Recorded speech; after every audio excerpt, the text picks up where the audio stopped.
The three-day marathon talks in Geneva on Iran's nuclear program have ended without a deal still. Most parties have expressed optimism about the possibility of reaching an agreement in the near future. No deal was reached following France's negative reaction on the final day of the talks. The U.S. also once again reiterated its commitment to protecting its allies during the course of negotiations. Analysts believe the latest round of talks can be described as a serious test of Western sincerity. At the end of 3 days of intense negotiations between Iran and the P5+1 group, the dominant mood at the UN headquarters in Geneva was hope. Hope for more constructive talks and for a deal to be reached later this month. The top diplomats from Iran, the European Union and the United States agreed that progress was made in Geneva and the differences were narrowed between Tehran and the P5+1 group. 6 countries may have differences of views, but we are working together and hopefully we will be able to reach an agreement when we meet again. We have done a lot of work and I hope we can do a bit more. I just want to agree with what Minister Zarif said. Our objective is to reach a conclusion, and that's what we will come back to try and do. We not only narrowed differences and clarified those that remain, but we made significant progress in working through the approaches to this question of how one reins in a program and guarantees its peaceful nature.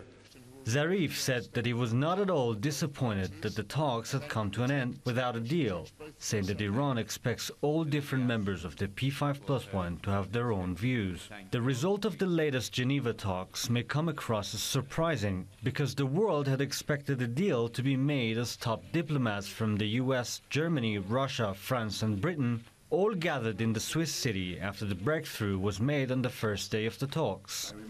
But Israel, which has been vocal in its opposition to any nuclear agreement with Iran, tried to derail the talks by threatening against offering Tehran the deal of the century. I urge Secretary Kerry not to rush to sign, to wait, to reconsider, to get a good deal. But this is a bad deal. A very, very bad deal. It's the deal of the century for Iran. As talks stretched into a third day, hopes were still high that some initial deal could be made at the end of Saturday. But that's when French Foreign Minister Laurent Fabius came out in support of Israel, saying that Tel Aviv's concerns must be heeded as the talks go on. So the meetings continued, and the two sides shared the word of progress at the end of the day. But similar to Fabius, John Kerry, who's well aware of Israel's stockpile of nuclear warheads, said that Washington was committed to protecting its allies, but also preventing the proliferation of weapons of mass destruction. Kerry also knows well that the United States has recently decided to spend billions of dollars on modernizing its own nuclear arsenal.